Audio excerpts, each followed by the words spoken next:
Did you see any baking pins today? I saw a lot of them. I saw 5 men viciously assault FlyQuest with baking pins. We broke them out. We broke out the pins. Yeah. You called it. Wow. I guess I did. I don't think you didn't call it, right? Well, I think we both had the win, but you were the only one to pull out the baking pin analogy, which makes you the super winner of this. I think it would be odd if we both pulled it out, right? There's something I've got in my mind. It's a baking pin. I was thinking say it on 1, 2, 3. Baking pins. Baking pins. Yeah. And with that, welcome to Den of Thieves. Welcome, welcome, welcome. I'm Cole. I'm Jordan. And we talk about League of Legends, specifically the 100 Thieves NALCS team, which just baking pinned their way past FlyQuest into the semifinals. FlyQuest who glitched out. Ooh, yeah, right. Just a bit odd. They needed to do a hard reset, and instead they let it. What was it? It says, "Wait and see if the issue resolves itself." Yes. That was not the correct strategy. They should have escalated. You should have just pressed reset. Hard reset. Yeah, they should have reported error. Yeah, that was a decision. Yep. Well, now we're all sitting here with stogies because we're into the semifinals, which means that our chances of going to Worlds are significantly higher. Yeah. So essentially, at this point, right? If Cloud9, I guess we could do this, right? Jump into this first because that's really what we're thinking about here. Cat just jumped into my lap, so bear with me as I juggle this cat. So the playoff scenario for Worlds. Playoff scenario and Worlds specifically. So whoever wins this gets an automatic spot at Worlds. This being the summer split playoffs. If Cloud9 gets second, they actually wouldn't be like they're. I'm trying to think. There's a scenario where we still get second. I believe overall. It is either like we make Worlds if we win, or if Team Liquid wins. Because on points, Cloud9 couldn't get us from last split in a split. And now that we've won our quarterfinal, we're gonna get at least some points. Yeah. I believe that's correct. Maybe we'll have the our fearless chat people who are smarter than us and provide us with the answers to those pressing questions and do some quick calculations. I think you're right, though. I think it is that if C9 wins, TL will probably get in on points because they have done well themselves, which means that we would be the final boss in the gauntlet. That's right. And no one wants to be in that gauntlet. Nobody wants to be in the gauntlet. Although knowing that if we're in the gauntlet, that means C9 and TL are out of the gauntlet. I feel a little bit better about that. That's a nice way of thinking about it, but who knows? I'd rather just have my ticket punched. Yes, we'll get the ticket punched. Yeah. We'll get the ticket punched. Yeah. So we took a good step in that direction today. And I would say we did it emphatically. Right. That was there were some statement games going on today. Yes. Well, let's start then. Let's just jump right into them. Game one. This is going to sound a lot like a later section of the podcast. So I'm giving you a heads up. When you hear this draft run again, not an error. Your podcast is not skipping backwards. Yeah. You're not buffering and restarting in the wrong position, which happened to me while I was watching these games live. Oh, really? Anyway, that was confusing. Yeah, it was terrible. So Someday took Ornn, a little bit of a surprise. Yeah. And on Sejuani, Ryu took Rise, which we know what he can do there. Cody took Tristana, which I think is the one surprise from this draft. Aphromu on Braum. Flame took Cho'Gath up top. Santorin with Nocturne. Keen on Talia. That duo was very much hyped by the analyst desk. Wild Turtle took Kaisa, which not as scary as you would have thought. And JJ took Alistar. Yes. So can we talk Cody Sun first? Yes, please. So I am someone who is basically like I'm a Tristana main. Mm-hmm. I've been playing Misfortune a lot lately, but yeah, I've been playing Tristana for a really, really long time. And I saw Tristana come out. I think actually Double Lift took Tristana out in the last week's playoffs, and Tristana is somebody who's kind of rising up in the. She's back. You know, she's back. She's probably going to make an entrance into the meta.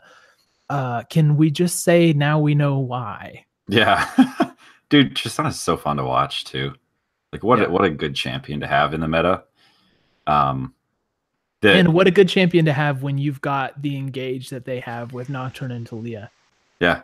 Yeah. Right. And I thought like they talked about that and how, you know, like, oh, he's going to be able to jump away and stuff. But that play was in top lane where he jumped, flashed, and then R'd his way out of it was a double. They dove him with 2. That was really, really nice. It was perfection, dude. It was so good. Yeah, he busted a shot. And it's incredibly hard to hit the flash at the end of that, let me tell you. Yeah, there's a lot going on. There's a lot going on with that. Holy cow, we definitely saw that paid off. When he did it so fast that the spectator couldn't even keep up with him. Yeah. So he tied for a game high with kills. We saw Santorin get a bunch early. So he actually finished with 5 kills just as Cody Sun did. But obviously the end of the game was a little bit different for Cody Sun than it was for Santorin. So this was an interesting team comp for us. I feel like there were so many hard engaged tools.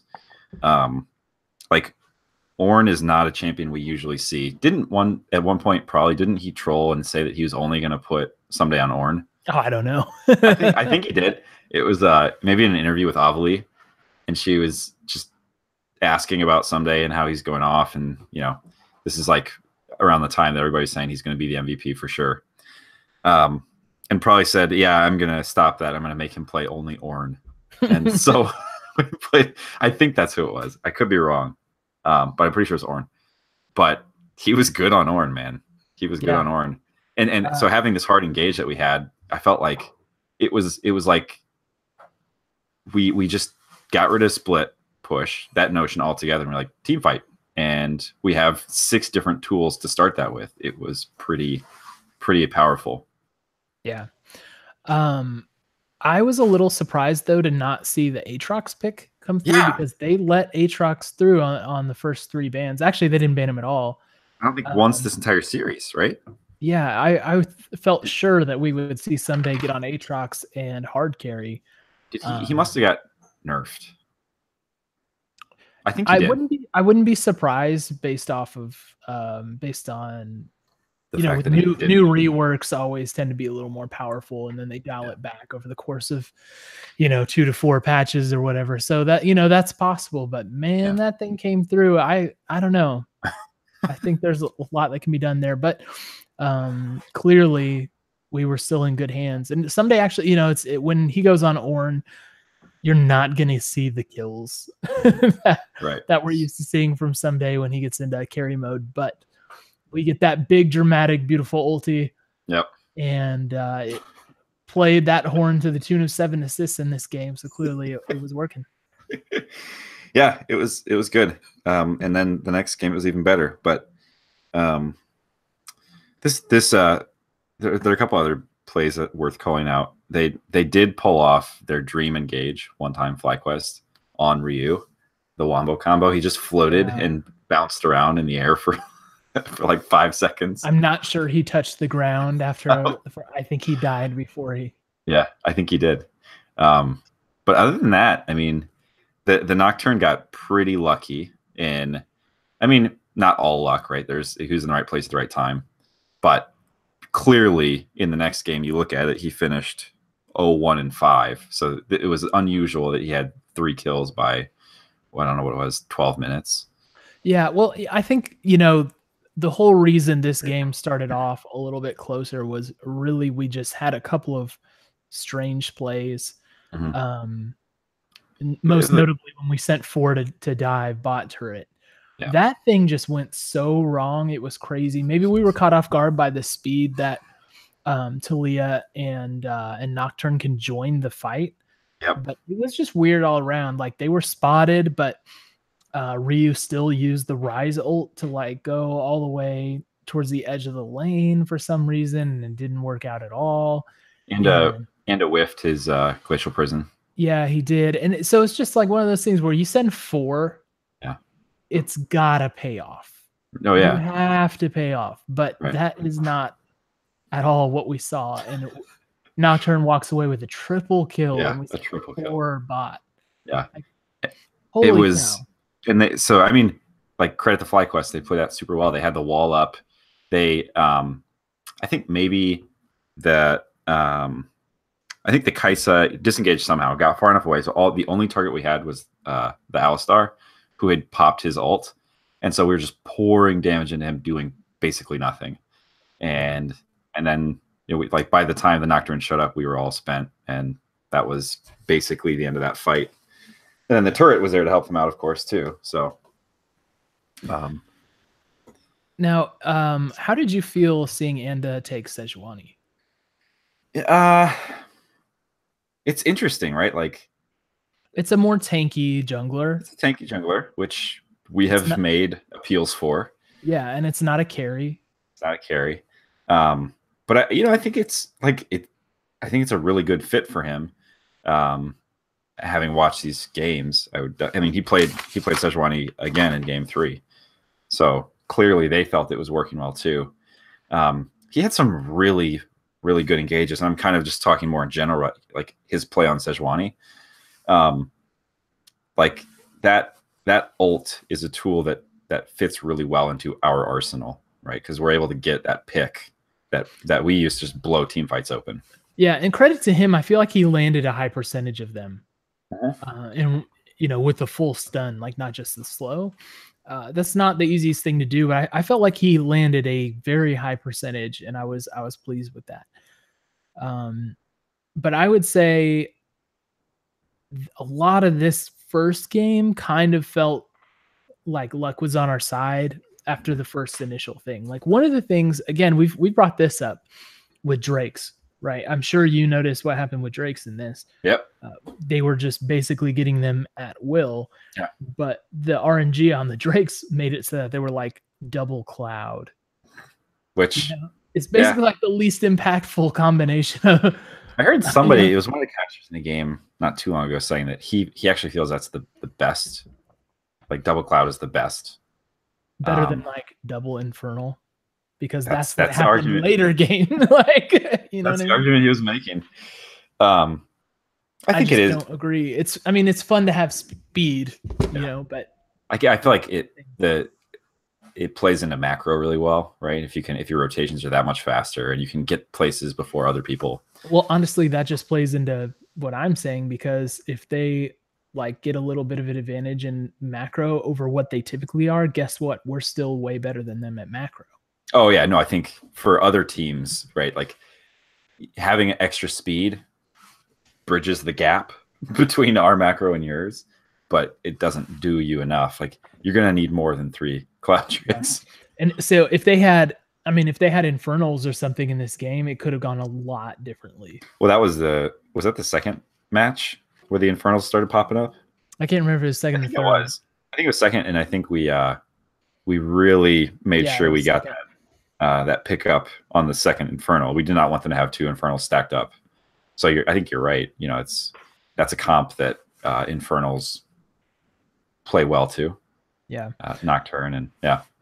Well, I'm just glad we were able to resolve that by the second game, because in the first game, like I said, we're giving them Drakes all over the place. I'm pretty sure they got Shelly, if I'm not mistaken, right? Mm-hmm. Like we got a pick on Keen after they took down Rift Herald, but they still got it. Yeah.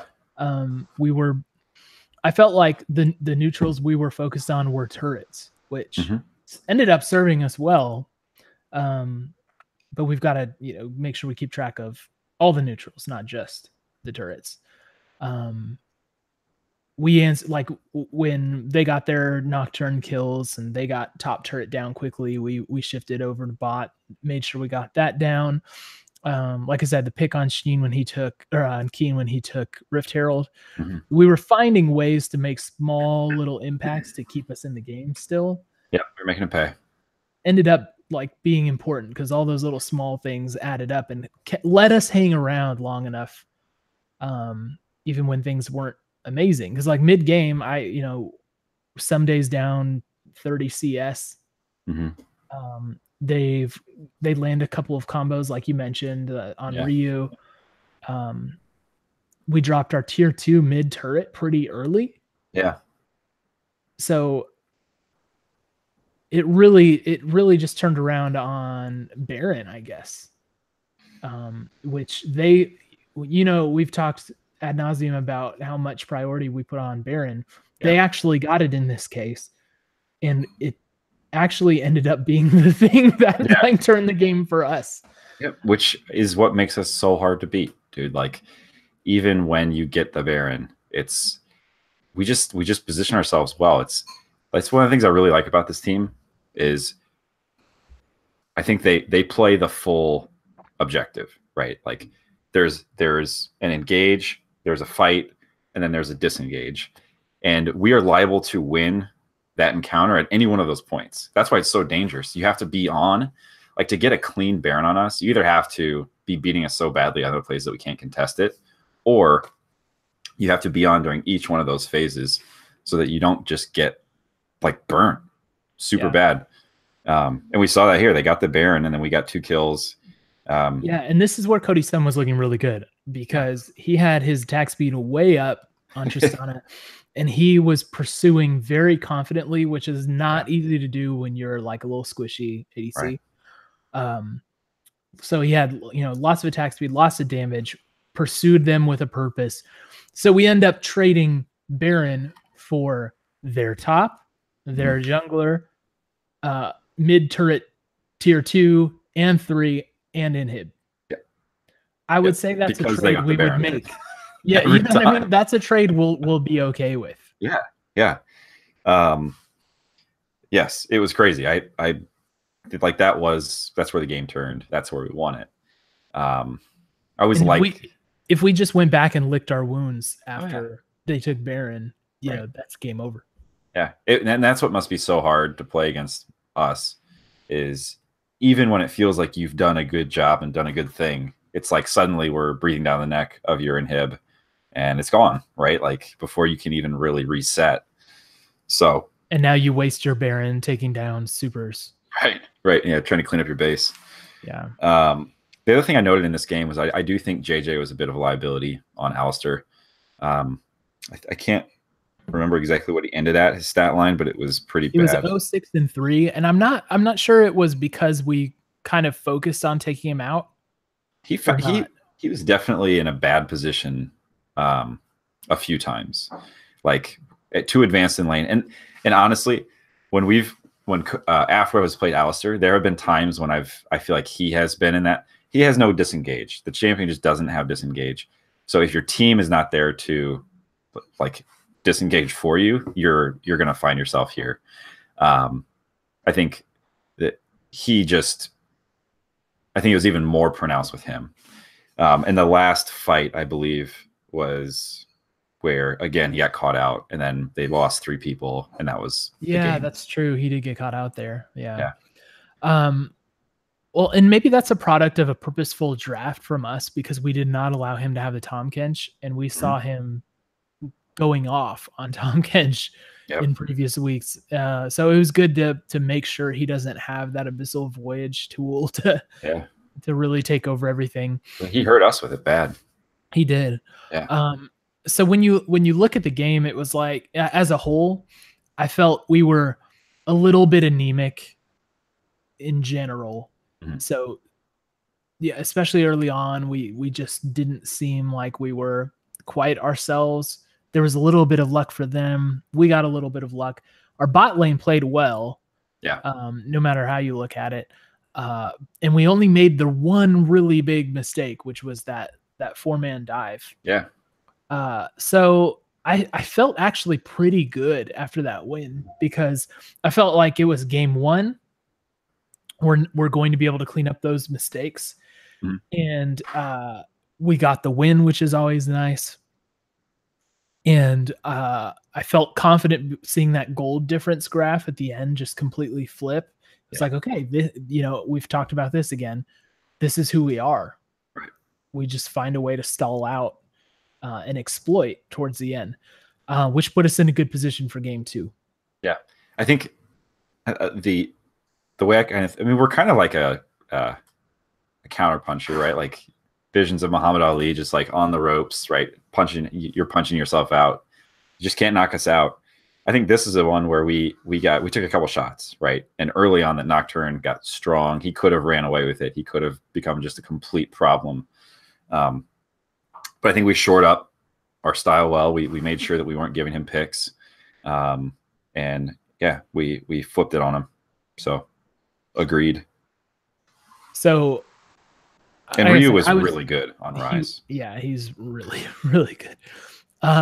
Which we'll talk more about shortly. So I was feeling good after win 1. I assume you were feeling good after win 1. Yeah. So imagine our delight seeing that they decide to run the draft the exact same way.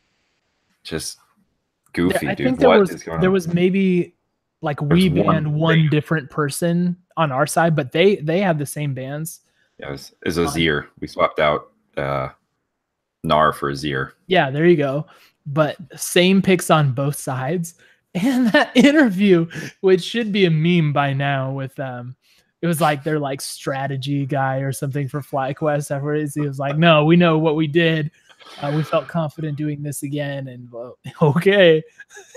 I thought the interview was after game 2. I'm pretty sure. I didn't watch all of this round. I did see him. They did interview him before game 3, and they were like that. But this is when they completely changed their comp. I'm pretty sure they might have gotten an interview with them with someone on FlyQuest before that was talking about they felt confident that they knew which mistakes they would make, and so they were ready to give it another try. They forgot that we're good at learning. Seriously, we learned everything from that. Right? Yeah. It's kind of hard to optimize the game more than we did from game 1 to game 2. So I won't run the draft because it was exactly the same. Yep. Interesting point that they chose to stay red side. Yeah. Which was kind of a suicide decision. They mentioned on the analyst desk that both we and FlyQuest have very, very uneven win rates, like very high on blue side, not so good on red. So they must have been just trying to see what counter picks they could get, which is hilarious considering how the draft shook out again. Right. I mean, if you're not going to play the counter pick advantage, then what are you doing? They didn't do it. Huh. Yeah. So there was probably one or two things that we didn't do so great in this game, which was they were Drakes, right? They got the Infernal Drake first. Beaupre. For free. Yeah. Well, they started it earlier and we kind of like fought out a little bit over it and they left and had to come back to it later. But still, when they did take it, they took it kind of for free. Meanwhile, Anda was flying around, I think, doing some good work for us. Doing Anda stuff. He was just doing very, I wouldn't say they're aggressive ganks. They're kind of utilitarian ganks where he would just show up to get a couple summoner spells and keep going to his next camp. He'd like hang out in the bush and throw that little thing out. And just would pop right across. Yeah. It would pop and they'd have to burn like all of their summoners and then run down their lane. I mean, in this game, I loved him on Sejuani. It's just like you see the value of that ult is you almost always uptrade when you use it. Yeah. And he was getting them really well timed. Like this was, I think it was the maybe it was in the pre-roll for the first match. They were saying that one of the key, I think it was Afro actually who said it. He said one of the key pairings is going to be Ryu and Anda. And we saw that time and time again, right? Where and we've always seen this, I feel like the two of them work well together, but Ryu sets him up beautifully. And then Anda just rolls in and wrecks house. Yeah.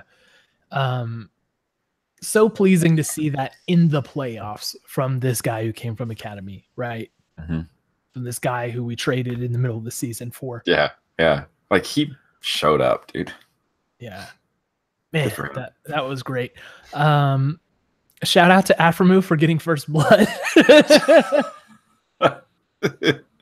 How did that happen? Weird play. They got it was kind of like, if I remember right, I think 2 were behind the mid turret. So like coming out of jungle on I guess their blue side. Yep. While 2 of us were actually on the turret in front. Yep. So it was just kind of a weird kill, and then because Anna was stuck up there, he got picked off in retaliation. And then I had to like facepalm again, because at this point we didn't know what was going to shake out with neutral objectives, but they took Rift Herald again. So I'm sitting here like, what are we doing with neutral objectives? We get a pick on JJ. We did, and around Rift. It was almost eerie how similar the games were playing out for a while. Yeah, it was. We did get first turret at mid, and had an excellent pick as a team in that choke point to ensure that we got that second Drake. Who was it on? I believe, was that Someday? It was JJ. Well, we picked JJ. Well, yeah, but I think it was Someday that made that happen, if I'm not mistaken. But someone will correct me if that's not the case. Yeah. So we took that Infernal. Bot turret was almost down, and it just felt like we were really in control at that point. Mm-hmm. Like once we got there, it's like, okay, yeah, we know what we're doing. We were only up 2K gold at that point, but it felt like a lot more in my mind. Oh yeah, well, like honestly, 2K gold for us, and it wasn't too late in the game yet. You might as well be up 6-7K. Like we play from behind so well that being in front is very dangerous. Yeah. And I think when we get that gold lead, you're a lot more likely to see us flying around the map and roaming. And we saw a lot of good roams and good movement across the map here. I think one of the things you get too from our gold leads is our team fights feel that much more decisive, right? Like we melt people. If we have a power advantage in items, it shows, and people just start to get deleted when they try to engage us in a team fight. And that's how this game felt to me. It was like, some games we'll get into a team fight, we'll fight for 5 seconds, nobody dies. This game, it was like we're in it for 2 seconds, they've lost 2 people, and like maybe we've lost 1 or we're low, but they were just getting wiped out. So it felt very good. Yeah, the writing is on the wall for them on the team fight. When a game starts going like that, where we have enough damage to get decisive results in the team fight, I think it's just so hard to stop us. Have you ever seen, I mean, it reminds me of like watching the Golden State Warriors during like the 2015 run, where you would see like Steph lose the handle, and it would like bounce off his knee, and it would be like rolling towards the sideline, and he would like somehow collect the ball with no time on the shot clock, so he would like jump in 180 and hit a 3-pointer. Like that's kind of like what it felt like. No matter what they were gonna do, it was gonna work out. Right. And I had that feeling we were only up 4-1 on kills, but and then actually right then is when that play you mentioned with Cody's son happened, where he gets there's 3 of them diving him. Because Shen joins the fight. Yeah. And he just the jump, buster shot, and the flash survives a 3v1 as an ADC. Well, and then that's the Steph Curry effect, man. Yeah. And I'm pretty sure that they made them pay for that too, right? Like that probably translated into they get Wild Turtle. Oh, okay. Yeah. Yeah, they got Wild Turtle. And then we rotated over to Baron, and we did the bait. Our Baron plays in this game were some of my favorite from all season for us. Yeah, it was really so great. Good. It was really, really good. Like, I don't know. It surely they knew that we were baiting them, but at the same point, it was so threatening that you're compelled to act. They had no choice. It was the perfect bait. They're slow rolling the Baron. It was like, it wasn't. It was just like ticking down ever so slowly, but if they did nothing, we would have got it. We'd have just got it and left. Exactly. And I think we got Talia and Cho'Gath off of that. Yeah. Yeah, we did it again too, I think. Like we had 2 kind of false or like Baron baits, and I think it was both in that game. Yeah, that's right. We got two Baron baits that gave us 2 kills each. Yep. And we got Keen and Flame from that one, yeah. Yeah. And of course that, all that work freed us up to get a second Infernal. So finally we were stacking Drakes like we've been dying to see for the past little while. So that was... It was just more damage. Those team fights just kept going more and more in our favor. Yep. And then we got... Go ahead. I was just going to say I have a note here. I have my game notes, or whatever, and then I'll have one that stands out. And this one says, Ryu is the man, 4-0-3 so far. When are people going to respect this guy? I mean, even if you watch like right before the match, there was like game delay or whatever, but and the analysts were kind of talking about the mid lane matchup like it was, like Ryu wasn't going to be able to do anything. Or when are people going to understand that Ryu is legit? Like, I don't get it. And he's not like the best mid laner in the world, but he's so consistent.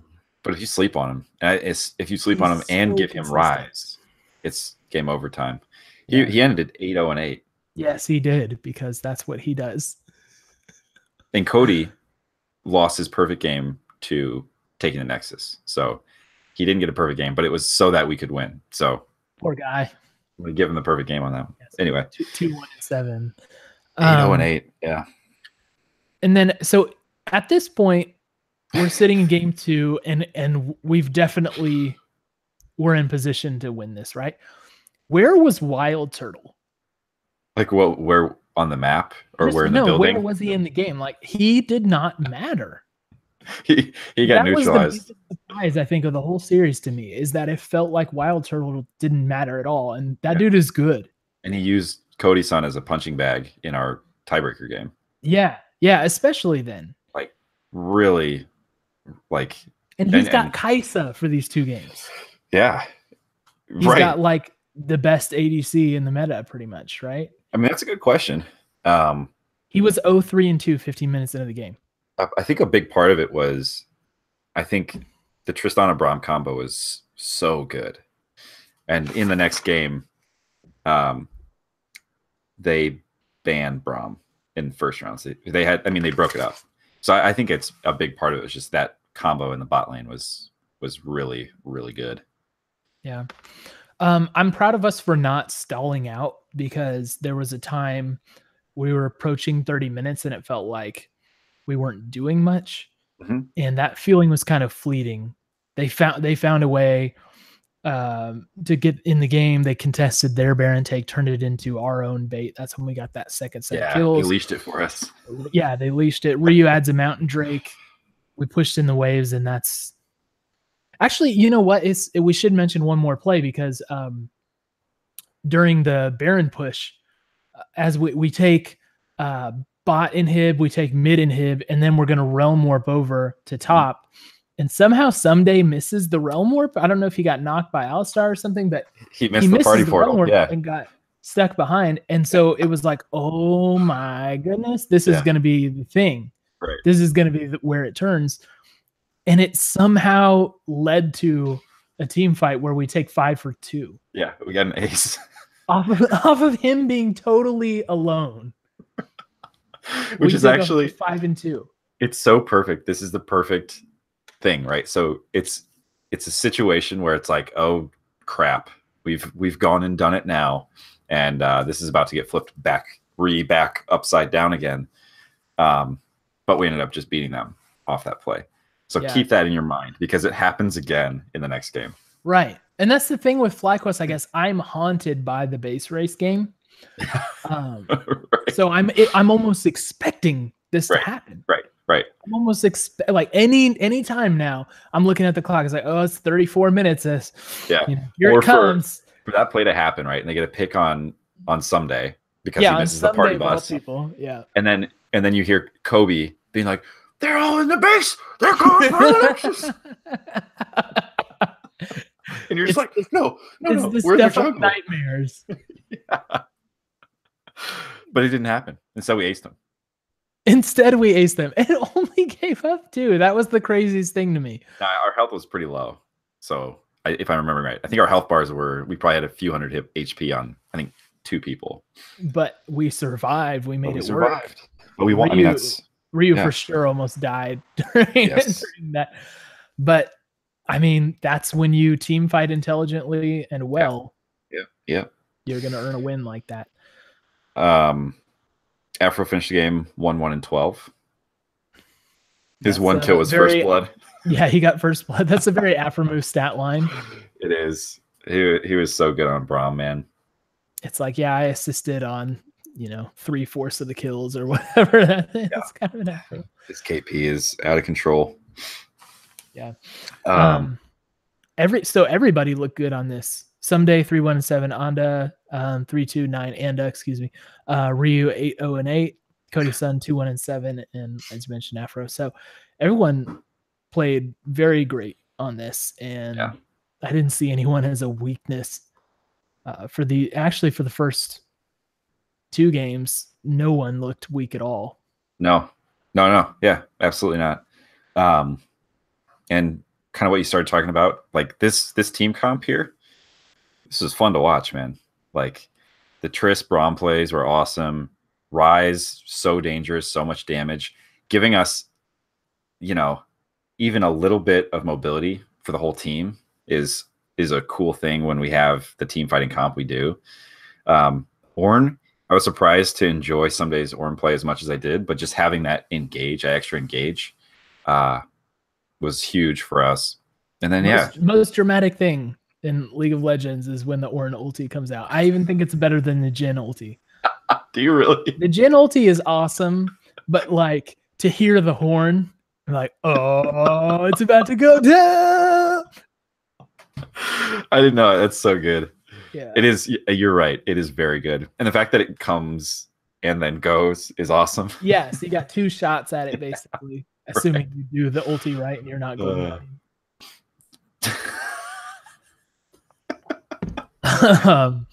Was that a reference to when we played them and they didn't blow the horn like once? Yeah. So, anything else to say about game 2? I mean, I wish we could have done it again for game 3.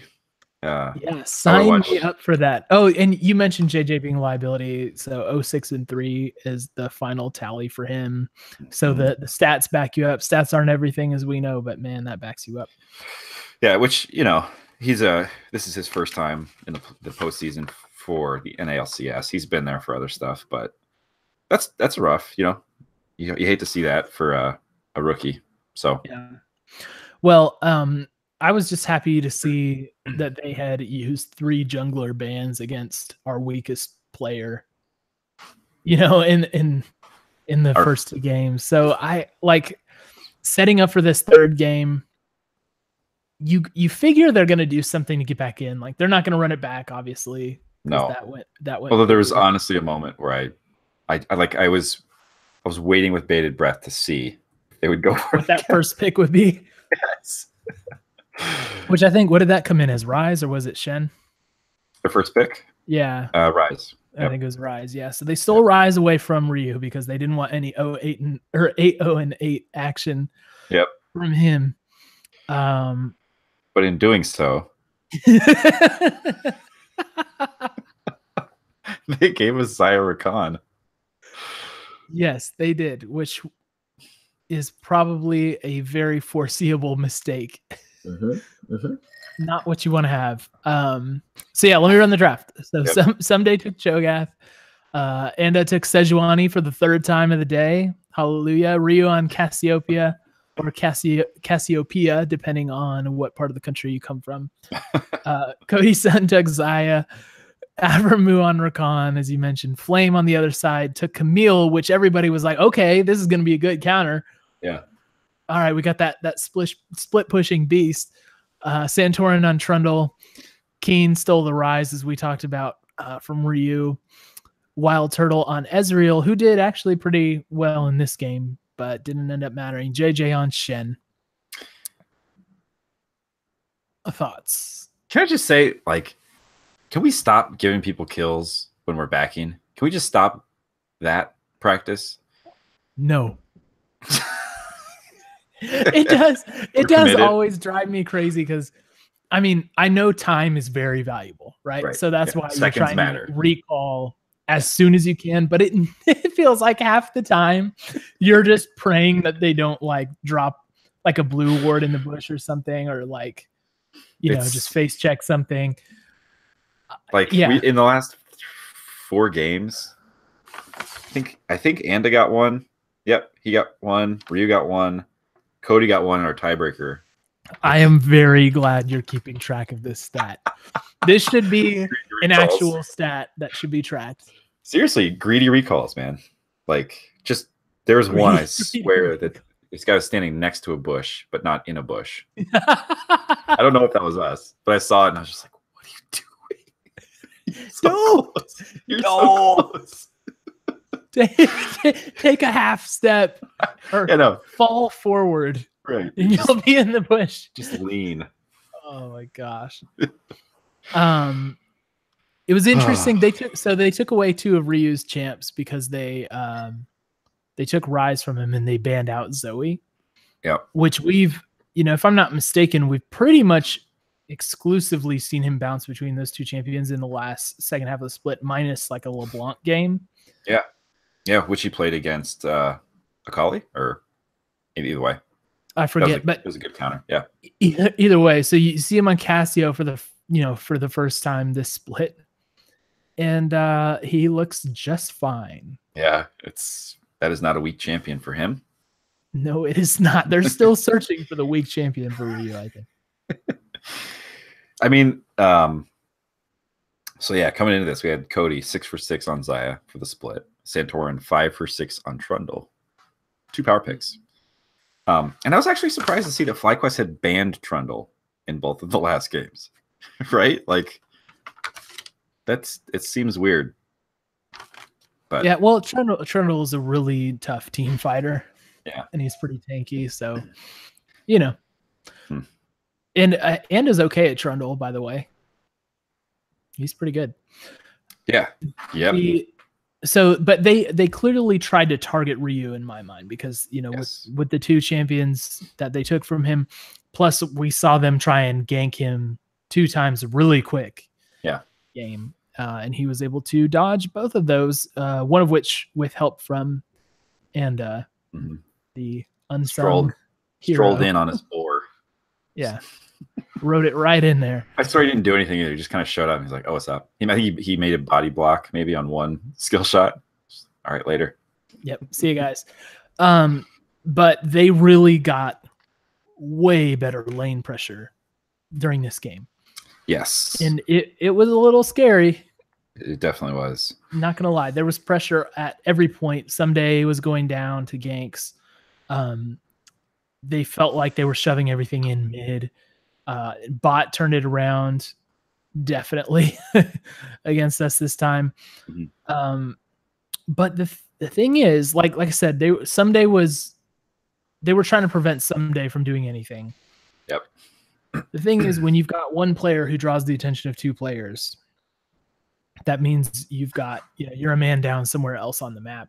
And we saw that eventually play out. I mean, think about, towards the end of the early game or early mid game, however you want to think about it, we're 3K gold down, right? But we're even in turrets. Yeah. Yeah. And we kept even on turrets. Yeah. Like that's not an accident. That's playing the game. Right. So it's the way you play it. Yeah.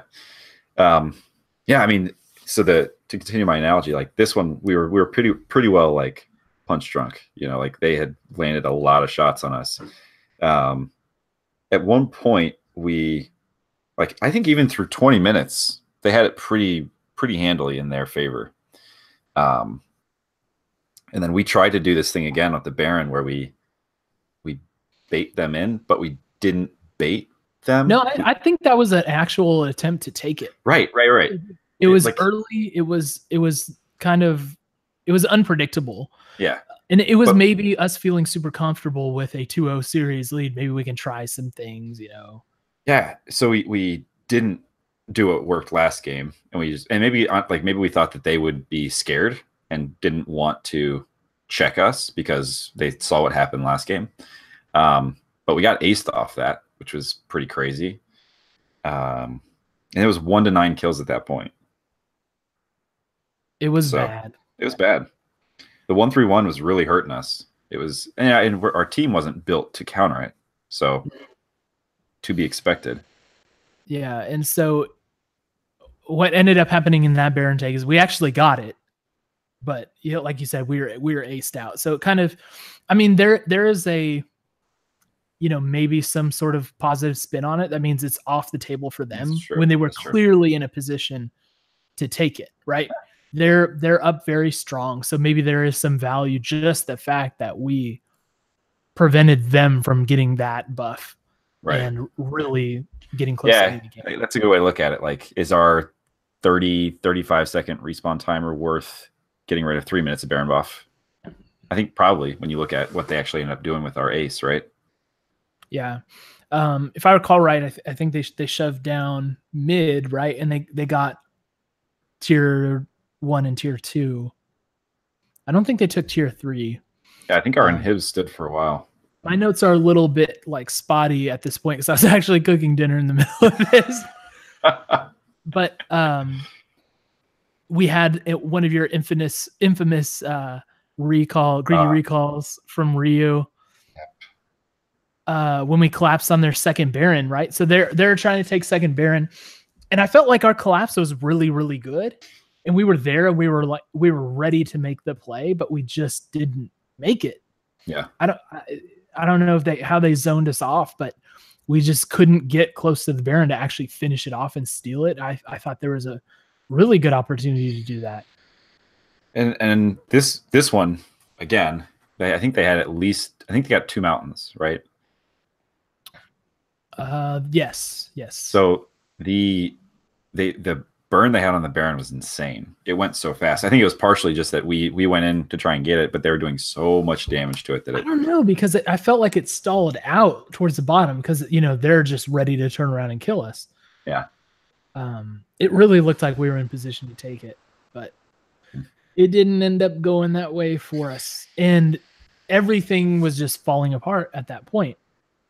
So I wanted to ask you, because I legitimately am not sure how we lasted through this, how we broke into their base. So what happened? Please enlighten me. So here, this is a factual retelling of the events. I'm not sure that this will explain how, but this may be obvious, but I think this is a good place to start because I am kind of scratching my head too. This is the accident report. Yeah, right.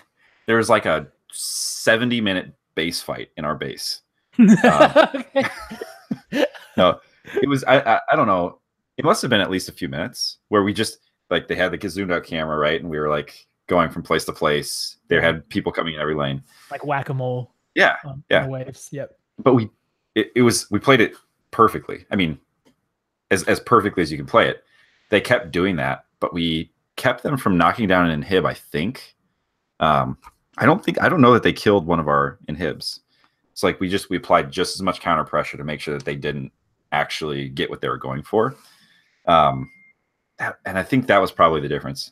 I could be wrong on this, so I should check that. But if that's true, but anyway, after this super long base fight, we end up getting a sneaky kill on Flame. He gets I can't remember exactly how it happened, but I think it was maybe Cody showed up along with somebody else that he wasn't expecting to see, maybe Anda. But we get the pick on him. So they kind of like, okay, let's go back. We've been fighting their base for a super long time. So then we again start charging straight down mid lane, and we're knocking down their T2, and we leave, and it's got like 100 HP. And so Cody's like, yeah, okay, yeah. Like I know what to do with that. So everyone else is leaving. He walks back, and while Turtle's like, I know what to do with this, he walks forward. Cody gets the hit off. So I think the turret dies. And then at that moment, it was the same thing where somebody misses the party bus. And I was like, oh no. I was like, Cody, what are you doing, man? But it turns into 2 kills. So we get Wild Turtle and then one other person. I can't remember who it was. 2 turrets, and inhibitor, and then Nexus turret and 2 more kills. All, and it's literally all because Cody went back and Wild Turtle was like, I'm gonna make him pay for that, and then we just flipped it. We flipped it on him.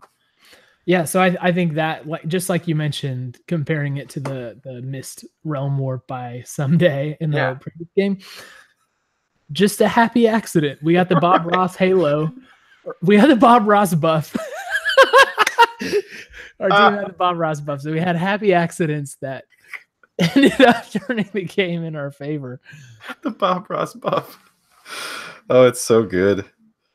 Man.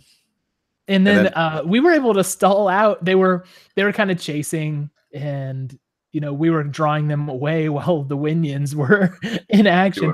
I think our minions took 2 turrets by themselves in this game. Turrets. They took down the tier 2 in top lane, I believe, and they took down, I think, the other Nexus turret. Which you gotta love that, man. Where you could just keep them out while the minions do big work. Well, I mean, that's the thing. Like, that's why you cannot, if you're a 1-3-1 and they start taking down your inhibs, it's over, because your pressure is spread too thin. If you're having to try to clean up your base, the whole thing falls apart. And then Anda landed another beautiful glacial prison on Shen, and that was the end of it. And the Winions carried us home. Oh man, so that felt really good to turn this game, which I feel like we haven't done a good enough job of selling just how bad it was for us in this game. Yeah. Oh, it was dire. It was dire.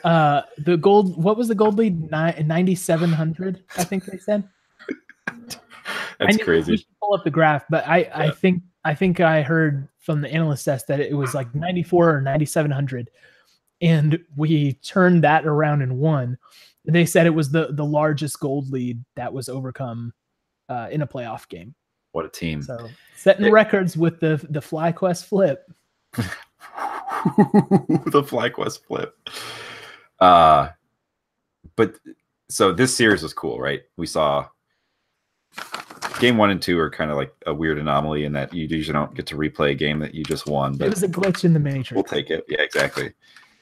And then this game was much more like, this was like vintage Thieves, right? Where to the extreme, to the greatest extreme that's ever been, that's existed. We didn't deserve to be. We had no business winning that game, except for that's what we do. I'm not going to say that. I'm not going to, because that's what we do, right? I feel like you only say they had no business winning it if we don't routinely win games like that. Routinely overcoming 10K gold is a little. I said like strong. That. That's a little generous.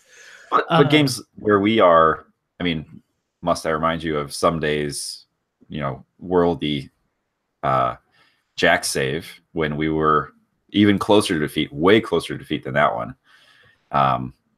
Like with this squad again and again pulls out the victory that we shouldn't have.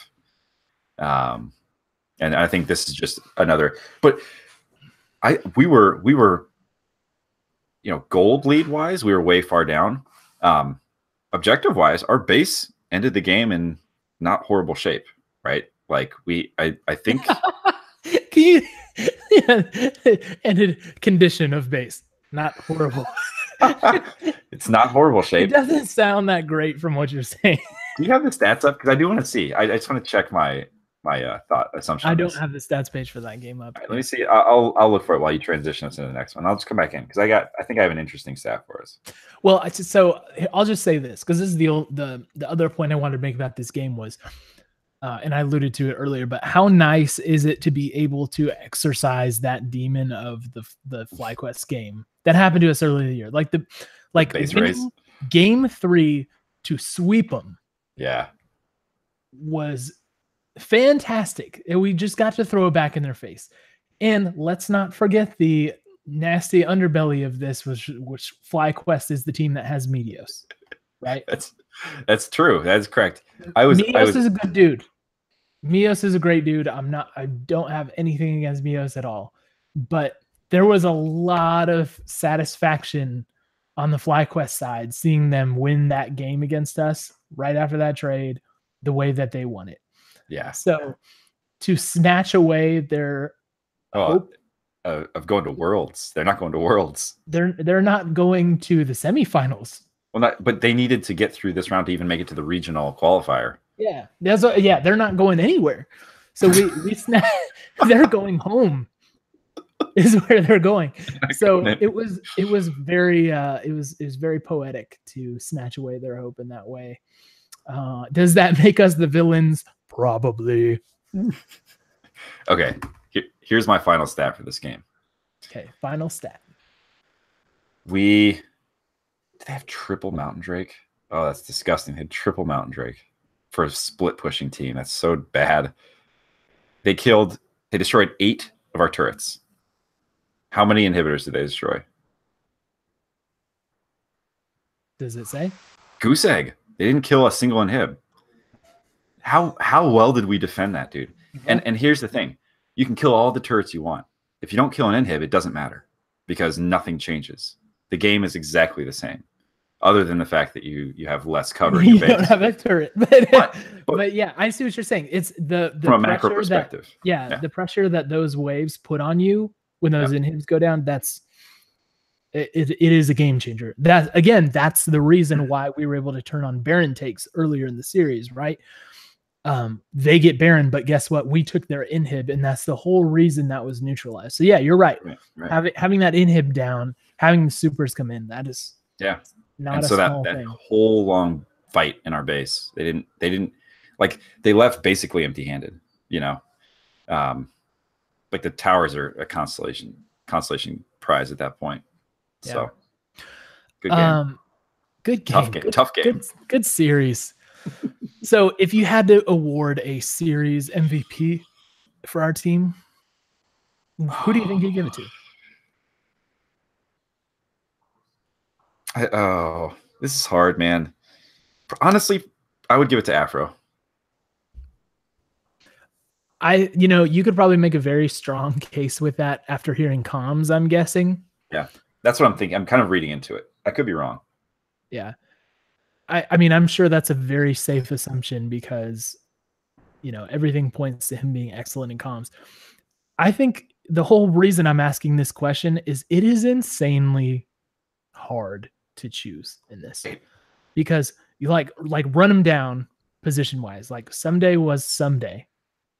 Like he was great. And even when he gets killed and stuff, he's drawing so much attention because he's so good that, it's serving the team. And on Sejuani was very good, very reliable. Yeah. Very high KDA. He just looked, and a lot of stuff that does not show up in stats, right? He counter ganked a lot. He put some good jungle pressure on. Great series. Yeah. Ryu 3-2-7, 8-0-8, and 6-2-7. That ain't bad for someone who is apparently like not a focal point of. He's not. His Heist episode was not your average carrier, not your usual carrier, something like that. He just carried us. Like he just killed a lot of dudes, and that was it. And then Cody-san, which honestly, if you think about contextually, he may have been the most important piece of this game because of the turnaround, right? He did not do well these past few weeks, and he did very well every round of this. Two Tristana games and a Xayah game. He was very effective. He did what the role is supposed to do. He racked up the kills. Yep. I mean, kudos to him for being able to turn around. I don't know who I'd give it to MVP for this series. Maybe actually I've talked myself into Cody, because if he doesn't do that, if he's still in the same mental state that he was in previously, right? Who knows what happens in this series? And maybe that's a FlyQuest mistake too. Maybe they should have been sending Santorin down to bully him in bot lane instead of up to Someday, because Someday has got ice water in his veins. It doesn't matter if he gets killed.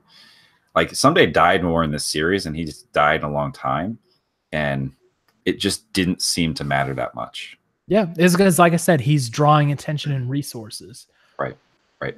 He's a known quantity. You have to account for him some way. And when you do, you shift things into that side of the map that, the other sides of the map can take a hit on. So, well, I'm very pleased. I'm pleased that it was a sweep. I think that's a huge confidence boost going into a tough matchup against Team Liquid. Yep. Do you want to run the heist before we do next week, or? I think, you said the key word there. You said confidence. So that's our cue to go to the heist, because that's what they were all saying too.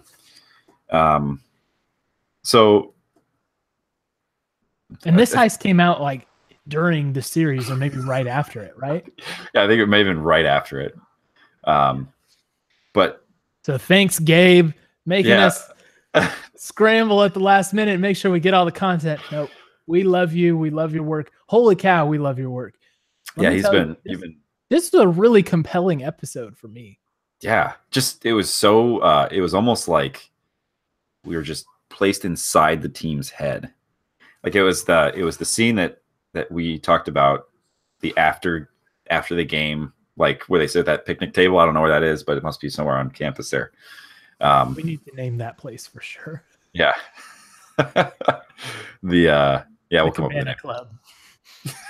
But yeah, the post game conversations that are taking place there. Yes. Yeah, and it's like the least Cabana Club conversation that anyone's ever had, because it's usually just probably being like, why is this happening? And why won't anyone talk to me? I feel like I'm taking crazy pills. Did you say that? No, that was Mugatu from Zoolander that said that. But watching that conversation, it was really tough because, as probably kept pointing out, no one was talking. Yeah. And I'm sure a lot of that's editing. I know that they're having conversations and they probably can't show a lot of it because it's going to be strategy stuff, whatever. But still, they are so dejected during those conversations. It's like palpable tension. Yeah. And probably, I mean, I'm really thinking he's doing the right thing. He's forcing the accountability and he's forcing the talk. Right. It's more of what we, when they first started showing these conversation pieces, it's more of that. It's more of what we've learned about how he's doing that, calling out people, making sure they're accountable, right. Looking inwards to find the problem. Yeah. Well, and that conversation was after the C9 game, I believe. Yeah. And so what's interesting is, they talk about that stuff, the need to play with confidence and to really, finish the split strong. And then the FlyQuest game happens, or Optic game rather, where it's just, that was, that game was a disaster. Yeah, that was a sad game. Yeah. So so that's what continues to impress me is like Optic game. We kind of, you got to think of that as like, that must have been a super low point, maybe the lowest point for us to split, because we passed on our chance to compete for a bye. All we needed to do is get a win. Optic was out. Like they didn't really have it. I mean, they were still a Hail Mary pass. Yeah, it was a Hail Mary pass. But the way we've rebounded from that now to have won both tiebreaker games and to take a sweep, we are 5-0 since we lost to Optic. Like that's crazy. And we look great. Like you just made a compelling argument for anybody on the team to get player of the series. And I think you could argue for any of them to get it. So it's like the mental toughness is there. It's real. And they're doing the important thing, which is bouncing back. And I think they didn't bounce back as quickly as I'm sure everyone would have liked to get actually a bye. But we've made the most of what we've had since that time. Yeah. And I agree fully. It's mental toughness, it's grit, it's resilience. So kudos to the players, but I just want to underscore the fact that is probably working. And that is not, you have to push your players, but know not to push them too far. You have to know where the boundary is. You have to know how much you can call them to the carpet for what they've done. He's riding that fuzzy line in a way that right now has us looking, like maybe we can have a chance against Big Brother. Right. That's the thing that matters. And they go from like having those conversations, right, into showing a lot of what's happening backstage, so cool. leading up to the games, and then in the comms and everything. Yeah, it was amazing. It was great. Yeah. You see the guys talking to each other. You see them laughing. There's some lighthearted stuff. Yeah. But there's also really supportive talking in the comms. Felt like there's a lot of someday focus in this one. Maybe that's a little bit of a too late campaigning for the MVP vote, because I believe that happened on Thursday. But you know what I mean? Like they focused a lot on him, and he was keeping Cody Sun's head in the game in that FlyQuest game. I think that was cool, just because that's not a role that we have typically seen him play or known that he plays, just because we never hear that chatter. So that was, I think that was really important, right? That it's everybody, this, right? It's everybody picking everybody up. Yeah. And then the Penta and the comms for the Penta was so good. Yeah. Give us comms all the time. Right. Can I just get, I want to watch the games through with their comms. Yeah. That'll be like the bonus material on the DVD. Oh, season in review. Yeah, right.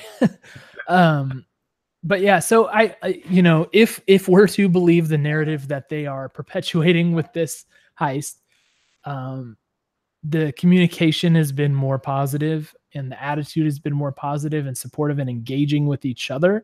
Yeah. I think the game proved that that's working up to this point.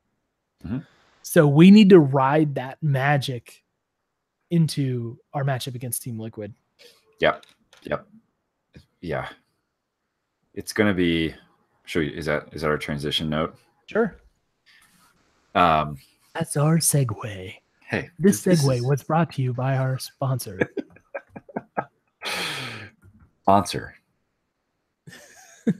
Eric, sponsor. Yeah, okay, so we got TL next. So, well, let's talk about that. They chose us. We were the Pokemon that they've selected. That's not a position of strength, being in the Pokeball. And so now, as we described earlier, the position is basically, we beat Team Liquid or we need Team Liquid to win. Because if another team other than Team Liquid wins the split, then they take the split winner spot, and then Team Liquid's going to win on the points. Yep. So that's basically where we're sitting. We have higher points than C9 and TSM, but obviously if they win finals, that changes. Yeah. So it's us or them, basically. Yeah. Right. So I guess if we're, I don't know. What do you think about this series? Like, where do you think our chances are? So I would say I don't feel like our chances are great. I certainly feel a lot better after today than I did after the tiebreakers. But if I had to put our winning chance out there, I would probably say like 30%, maybe 35%. Here's the thing. So this is my take on the whole series or whatever. We've been referring to, or I certainly have, maybe you have a little bit, but I've been referring to them as our big brother. And we've this rivalry that has been one-sided. It's like a forced rivalry from our side to try and make it work, right? They're our big brother. Eventually there's a day where maybe little brother can beat big brother. So how does that happen? And I can speak to this from my personal experiences because I have two big brothers.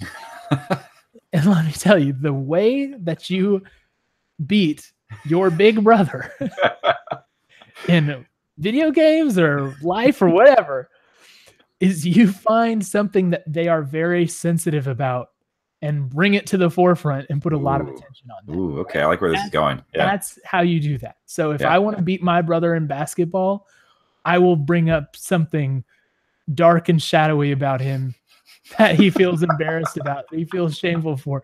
Get his concentration off, and then do one thing that I know how to do really well over and over again until I win, right? Yep. So how does that play out for this situation? In my opinion, yes, is what is super sensitive for them? It's Ole.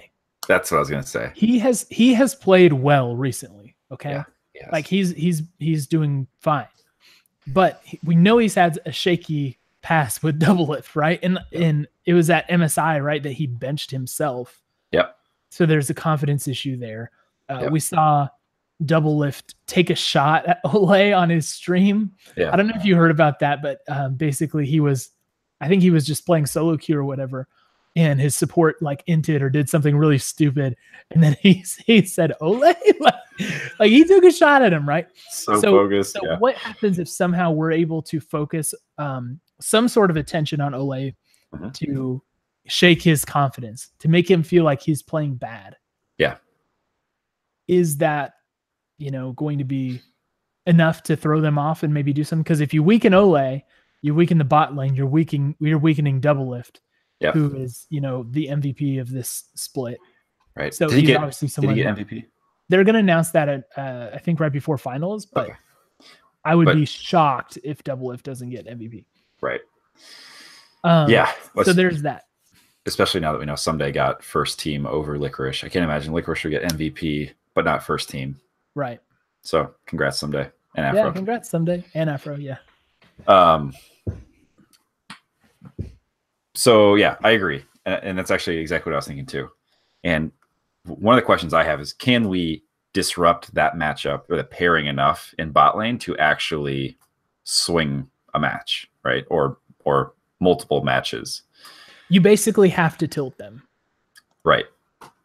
Like Ole dies 4 times in the first 12 minutes, but that it's. Is it worth using support bans against him? Is it, is it that simple? Right. I think you throw at least one at him. I feel like you've got to throw Summit double lift. Although I feel like his champion pool is a lot like Cody's too. So you're kind of targeting yourself as well. Yeah, I think that's an interesting thought. I can't wait to see what strats we bring, but I am interested in that one as well. Here's one other hack and Ole. Yeah, right. Hack and Ole strategy. The other kind of question mark thing is Cody has really done poorly against double lift. There is a mental thing there. I often give the example of LeBron James and the Raptors. That is definitely a thing for Cody and double lift. Right. Cody looks up to double lift. He wants to be him, but he does not perform against him very well. Yeah. That may be something that needs to be addressed in some way or another. That's all I'm going to say, because they better hype him up so much. They better find a way to get his head in the game. Well, yeah, give him a lot of draft priority. Probably depend on that. Something needs to be done before this best of 5 happens. Well, it is one of those where it's like, let's say they target him in the draft, right? They ban some of his pool. It's kind of one of those where we do have other ways to win games, right? Like Ryu someday can go off. So I think they're not too bad in top lane either. I know. Yeah, I know. But I think our top lane's better. Well, yes. So, but it is a question of how much. Like it's a question of degrees. So can we lose bot lane in a not significant enough way, right? Then we can smash top lane. I don't know. We'll have to see what strats they bring, but we'll have to do something. Yeah. So it's either boost Cody up like crazy or abandon Cody, right? Is that the which option? Seems, yeah. But like that's another skill that you have to have as a pro is losing less. Yeah. If you're in a losing lane. Well, that's going to be a challenge, certainly. So we will get to see this weekend. They're the Sunday game, I believe. Is that correct? Probably. I would expect they are. being the top seed. Let's get our research intern on this. Yeah. Tab in Google. Yes, they are the Sunday game. Thank you, intern. Thank you, intern. You are good for something. So same time, 2 p.m. on Sunday. Well, I'm showing 4 p.m. Different time zone. It says all times are in Central Time.